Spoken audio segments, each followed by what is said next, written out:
আইপিএলের ইতিহাসে নয়া রেকর্ড, মুম্বাইকে রানের প্লাবনে ভাসিয়ে দিয়ে সূর্যোদয় হায়দ্রাবাদের। আইপিএলের ইতিহাসে এতদিন পর্যন্ত সবথেকে বেশি রানের নজির ছিল আরসিবির দখলে। 2013 সালে পুনে ওয়ারিয়ার্সের বিরুদ্ধে ইউনিভার্স বসের 175 রানের তাণ্ডবে ভর করে 263 রান করেছিল বিরাট কোহলির দল। আজ সেই রেকর্ডও ম্লান হয়ে গেল হায়দ্রাবাদের দলগত প্রচেষ্টায়। ঘরের মাঠে এদিন টসে হেরে প্রথমে ব্যাট করতে নামে হায়দ্রাবাদ। মুম্বাইয়ের হয়ে প্রথম ওভার বেশ ভালোই বল করছিলেন ইয়াংস্টার কুয়ানো এমফাকা, কিন্তু দ্বিতীয় ওভারেই ছবিটা পাল্টে যায়। ট্রাভিস হেড হাত খুলে মারতে শুরু করেন। এখানেই লেখা হয়ে যায় মুম্বাই বোলারদের ভাগ্য।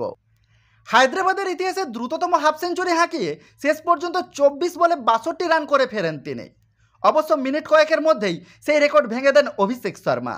তিনি থামেন 23 বলে 63 রান করে। দুই সেট ব্যাটার আউট হলে শুরু হয় ক্লাসেনের তাণ্ডব। তিনি প্রথম বলে ছক্কা হাঁকিয়ে শুরু করেন। শেষ পর্যন্ত 34 বলে 80 রান করে অপরাজিত থাকেন। উল্টো দিকে থাকা মাকরম 28 বলে 42 রানের ঝকঝকে ইনিংস খেলেন। শেষ পর্যন্ত 277 রানে গিয়ে থামে হায়দ্রাবাদের ইনিংস। পাহাড় প্রমাণ রানের টার্গেট দেখেও ভয় পায়নি মুম্বাই ব্যাটাররা। পাল্টা মারের রাস্তা বেছে নেয় তারা।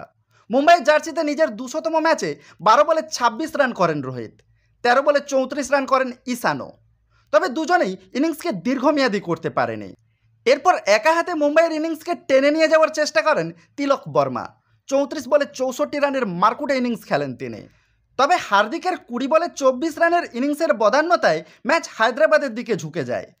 তাই অন্যদিকে টিম ডেভিডের মারমুখী 22 বলে 42 রানের ইনিংসও কাজে আসেনি। 246 রানে থেমে যায় মুম্বাই। শেষ পর্যন্ত মুম্বাইকে রানের প্লাবনে ভাসিয়ে দিয়ে 31 রানে ম্যাচ জিতে নেয় হায়দ্রাবাদ।